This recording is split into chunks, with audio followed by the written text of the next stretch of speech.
welcome to Home and Garden. We bring to you another very interesting and beautiful show, and we hope that you will learn a lot today. Today we're talking about interior design.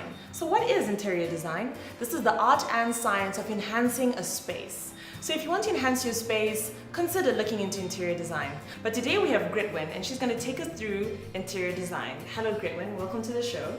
Hello Valerie, it's good to be here. Am I pronouncing your name correctly? Yes, you are, and that name is just as unique as what we're going to be talking about today. Interesting. So tell us more, what is interior design?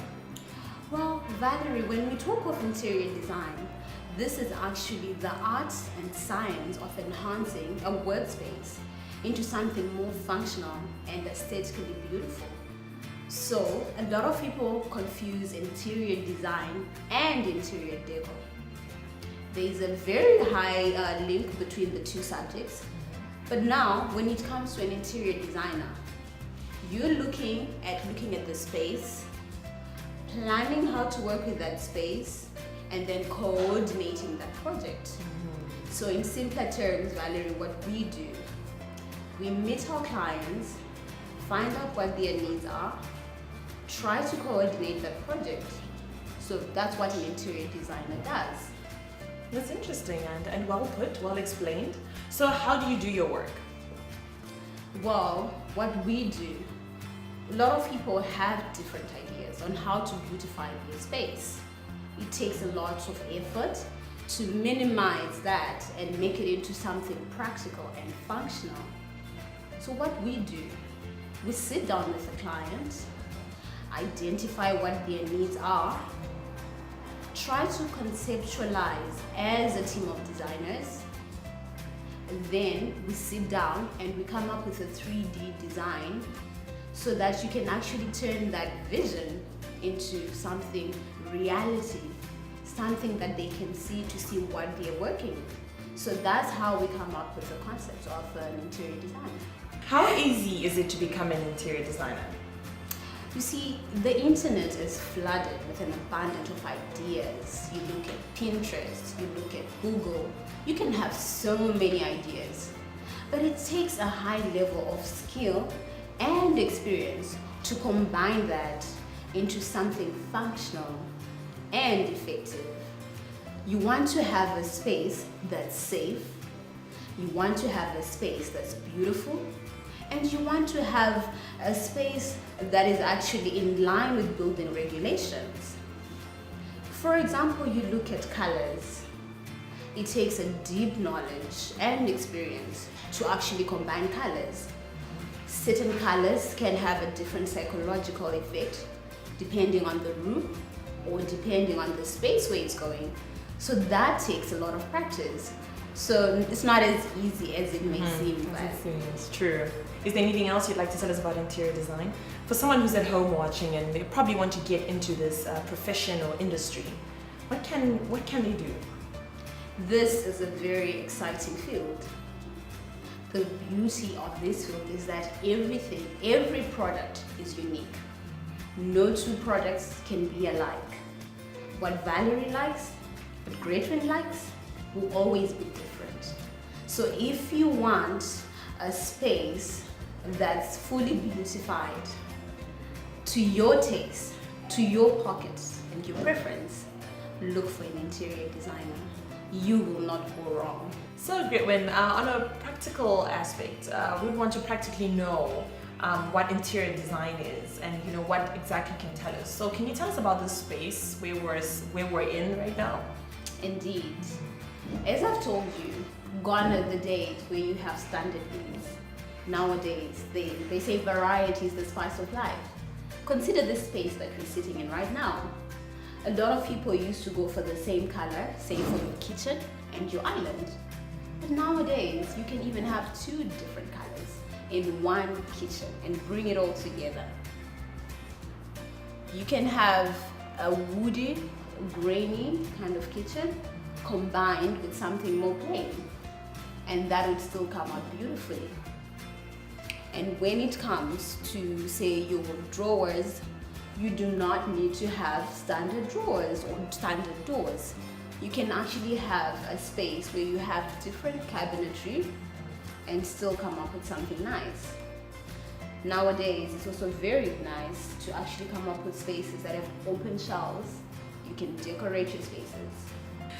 You mentioned standard, not having standard drawers. I was just about to ask about the wine rack.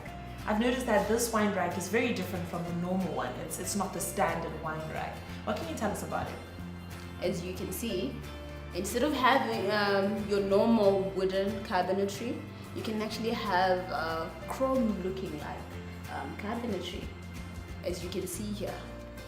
And it can be something that goes all the way up to your ceiling, so that you minimize how your room looks like. So it helps make your room look fuller if you have your cabinetry going all the way. Interesting. What else can we add to a kitchen such as this one to enhance it and make it look better? Nowadays, you can actually have a lot of accessories that you can actually have. For example, you look at something like this where you keep your glasses. Instead of closing them up, you can actually have a wine glass holder. So that's something that you can add to beautify your kitchen. And if you look further up there, where the recipe books are, you can actually do framing. You can incorporate a bit of art in your kitchen. So instead of having all your walls with cabinetry, you can actually have a feature where either you have one wall with actually art pieces. That can really beautify your kitchen. Yeah. The glasses look a bit scary. They look like they're gonna fall almost. Don't you have that feeling when you look at those glasses? Well, when you have 5-year-olds, you do have something to worry about. But it's very safe battery. It's intact and they will not even come off. They will not come off. So when it comes to interior design, how important, I'm sure I'll ask this question, but just to reiterate to the audience, how important is it to have a kitchen? Let's start with the kitchen. A kitchen that looks very good, because some people just have their normal standard kitchens and they're efficient for cooking. They don't feel like they have to go all out and have different materials like you mentioned, wine racks, glasses. When you're thinking of a kitchen, I would encourage for you to really have an insight on what you're looking for in a kitchen. You need to think of what you want. Is it a place where you are just going to cook? Is it a place where you and your family are going to enjoy a good meal? Is it a place that you can relax with your family or friends? And how big your space is? All those things come into play before you decide on what you want in a kitchen. For example, if your space is small, a lot of people tend to want dark colors, but dark colors will make your room look smaller. So that's a big factor. Although that may look pretty online when you see images of dark kitchens, if you bring it to your space where it's small, it's not going to look beautiful. So you need to take that into consideration and do not do too much research. Think of what you want in a kitchen. Think of the functionality of what you want in a kitchen. Then that way you can come up with a constructive and a cost-effective design. That totally makes sense. And probably the last question that I want to find out from you, and we never get to ask this, but I feel like it's very important. For one to be an interior designer, what do you need to study? Or is it something that's just a passion? Is it a gift? Is it a talent? Or you actually have to go to school for it? Can I just wake up tomorrow and decide to revamp my kitchen? That's a very good question. You do need to do an interior design course for this. Because what I said, you need to understand the history of design so that you can incorporate where design has come from and actually look into the future. Otherwise, anyone will wake up and become an interior designer. So when you're looking at interior design, you're probably looking at a 3-year course that you need to do and a whole vast of experience that will make one great interior designer. You need to be attentive. You need to pay attention to the details of what your clients are looking for. So all that will make a great interior design combined with love and passion for your work. Well, there you have it. Thank you very much, Goodwin. Now we know that if you have an interest in interior designing, you have to go to school for it. So there's no running away from school. Also coupled with passion and love for what you actually do. With that, you can never go wrong, and you can come up with this beautiful space where we are sitting today, right now. So stay tuned.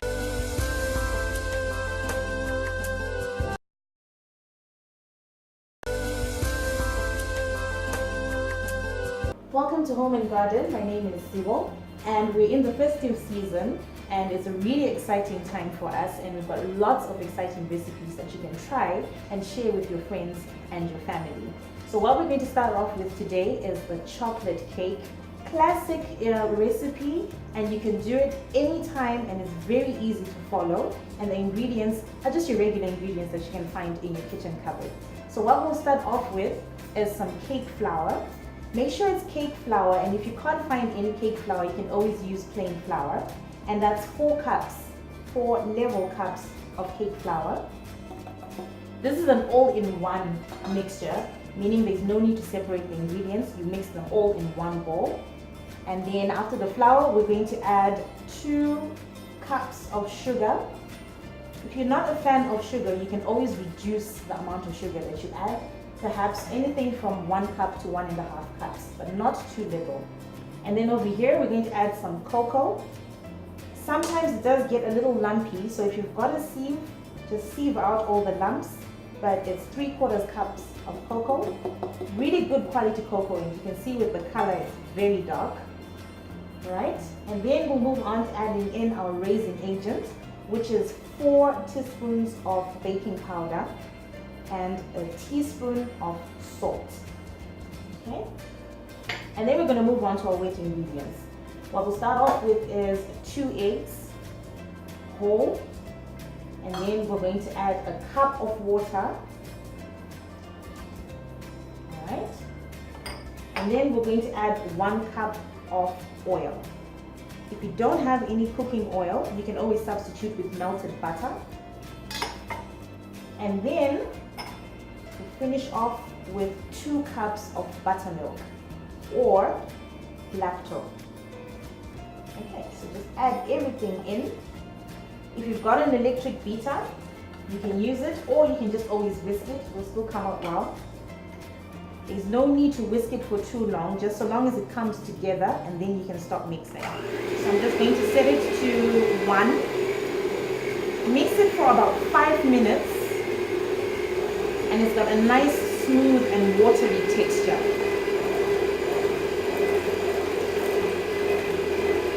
It's a great substitute if you're not a fan of Christmas cake. You can always try the chocolate cake. So try and mix it as much as you can. Try and get all the corners and make sure all the ingredients are incorporated before we pour it into our baking tins.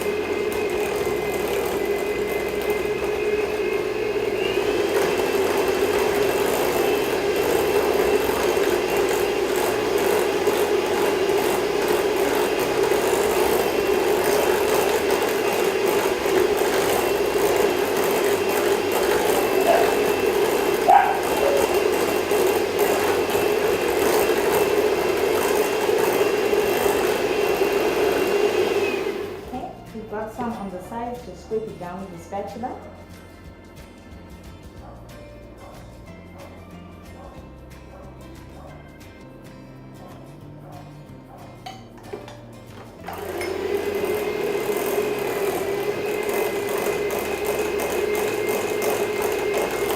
So already you'll see the mixture starting to come together. So just make sure that all the mixture is incorporated nicely. And as you can see, it's a nice semi-watery consistency, which is always a good sign. And then what I'll do is I'll pour the mixture into some tins that I've already prepared. I've just oiled it with a little bit of oil. This is just to make sure it doesn't stick. And then just to be extra sure, just add a little bit of flour and just coat the tin around. This is just to make sure it does not stick. Okay? So just pat it around. Make sure it covers the entire tin before pouring in the mixture. Just a little bit of flour, not too much. You don't want it to coat the base of the cake. Okay. And now we're going to fill it about 3/4 of the mixture. Fit it to about 3/4 of the tin and then pour into the next tin. Try not to overfill the tin, as when it's baking it's going to spill over and cause a mess in the oven. So 3/4 should just be about right. For the mixture to go really well, use an 8-inch tin. Okay, spread down all the mixture and just evenly distribute it between 2 tins. Okay, so now we're going to pop this in the oven, and it's going to take about 30 to 35 minutes to be done. And whilst it's cooking in the oven, we're going to prepare our topping for the cake. So it's always at 180 degrees on the top shelf, right at the front of the oven. Okay, so now let's move on to making the icing for the chocolate cake. And what I have here is 100 grams of butter. If you can find white margarine in the shops, then that's the best type of margarine to use because it comes out nice and white. If you don't want to color it with a bit of the cocoa, it's fine. We'll just leave it as white. And we've got about 500 grams of icing. So what I'm going to do is I'm going to mix the butter and the icing together and then just incorporate a little bit of milk. This is just to give it the right consistency and also give it a nice creamy texture.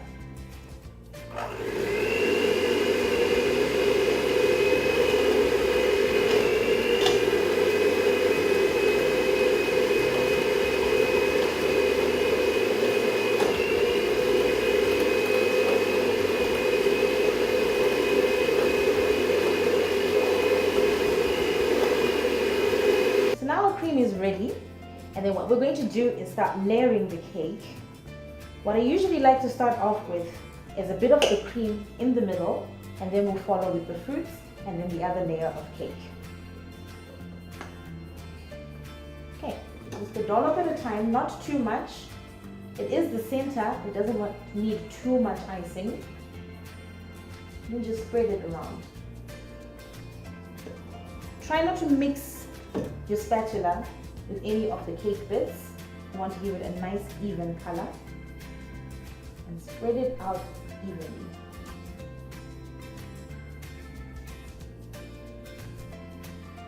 Okay, then we'll add in our fruits. For a little design, I like to just assemble them on the edges first, and then I'll fill it in the middle later.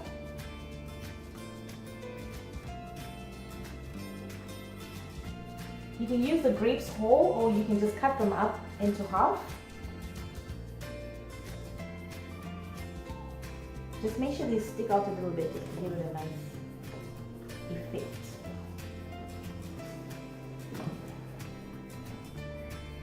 And then the rest, spread in the middle.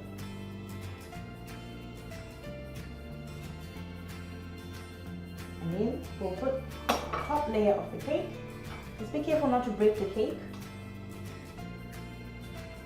and just let it sit evenly on top of the fruits. Don't press it down too much. Already the colors are starting to come together. And then we're going to top with some more cream and some more fruits. If you're quite experienced with piping, you can always pipe in some designs on the top. But I do like the visual effect that a rough icing has got. Gives it a nice traditional feel. I'm not going to go around on the sides, I'm just going to leave it bare.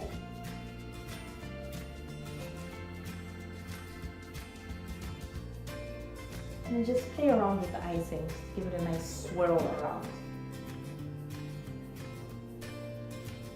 Then we can add the top part and finish off with the fruits. So even if it goes over the edges a little bit, it's fine. It's got a nice visual effect. And now we'll finish off assembling the cake. So again, just make sure that it's straight nothing falling off, it's not lying on one side. And then we assemble. Just like what we did at the bottom.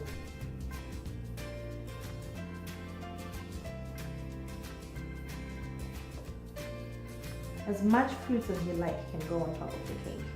If you like to have the strawberries on the edges and the grapes in the middle, it's entirely up to you how you like to choose the final design. I think I will have the strawberries around the edges, and then I'll fill it up with the rest of the grapes.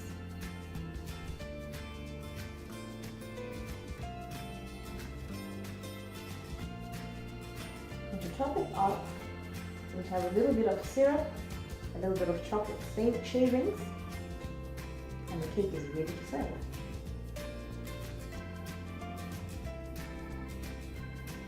You can even cut up some fruits just to give it a little bit more color.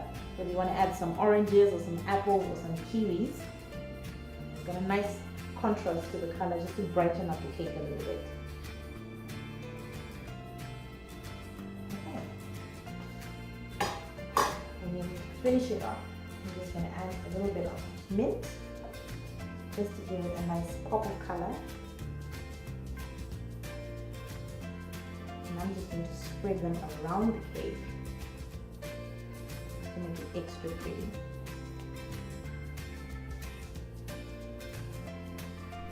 Okay. If it's not ready to serve yet, you can leave it in the fridge to chill a little bit and serve it after dinner. Or if you get a little sweet tooth craving in the middle of the night, just have a slice. Alright. You want to cut it. You just finish off with chocolate shavings. There is no such thing as over the top when it comes to a chocolate cake. Okay, as much shavings as you want, in no particular order. Alright, let's cut the slice off.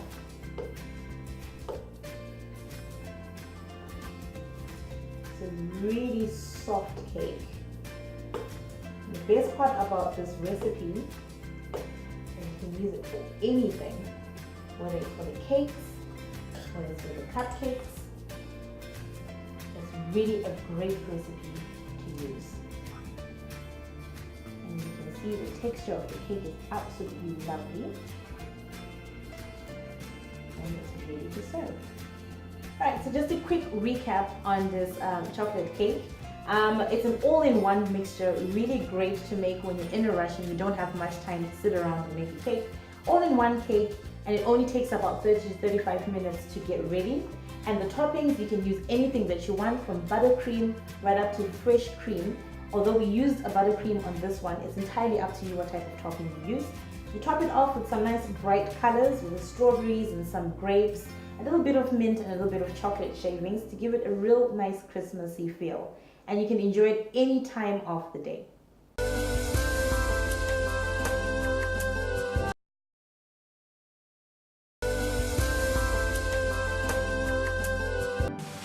Hi guys, today I'm going to show you how to decorate a Christmas tree in a hurry.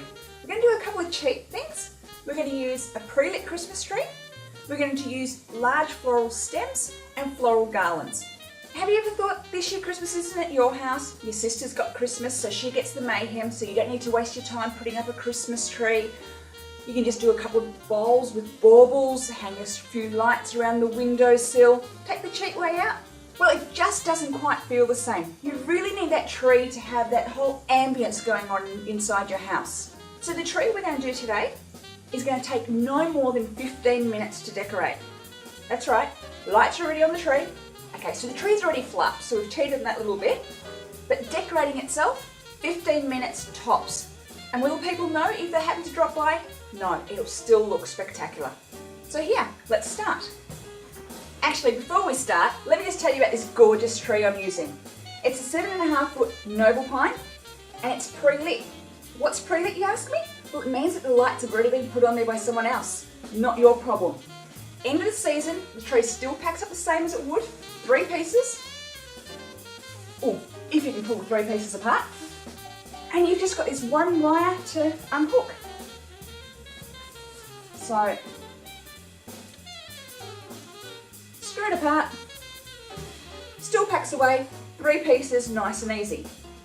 So for my cheek tree, as I said, nice large floral garlands. This one's beautiful champagne with lots of glitter. You're a bit covered in glitter, but it's worth it. It's going to run on the horizontal, and we're just going to place it on our tree for the moment and tack it in 1 or 2 places just by using one of the fronds of your tree. So one there to hold it, one a little higher up,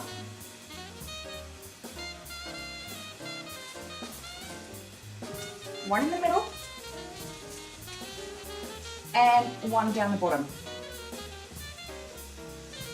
Now the reason we've tacked it is because we want to make sure that we're actually running in an angle that we like. So take a step back, if you're happy with where it is, just come on back to it and give it a good fluffing up.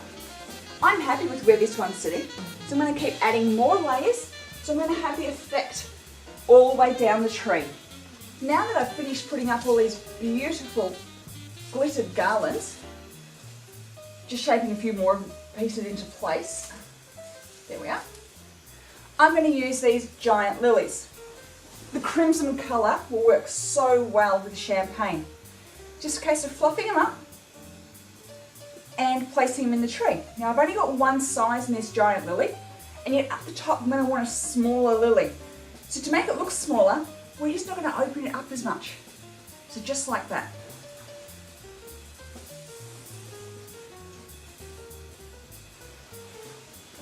And as I'm coming down further down the tree, following the shape of our garland, they're going to be a little bit further opened up, making them look larger.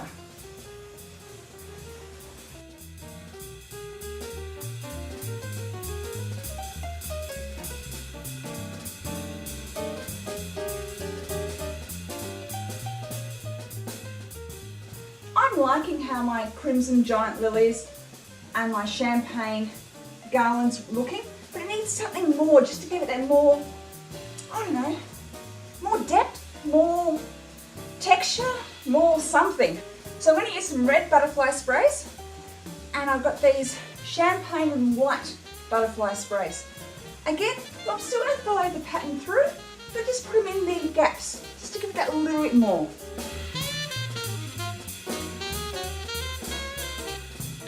I'm guessing you've probably seen the photos on the internet at the moment of people taking the easy way out of doing their Christmas tree next year. There's a photo of someone shrink wrapping their tree or putting a doona cover over the top. Don't do that, just do a fast tree. Much better, much fresher. I think the tree's almost done. All we need now is a tree topper. I'm just going to put a couple of different sprays at the top, some stars, so I've got my token treetop star, some butterflies like we used before, and this should work.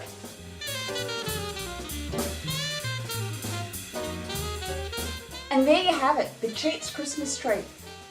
15 minutes, fully decorated, not including the pre-lit tree.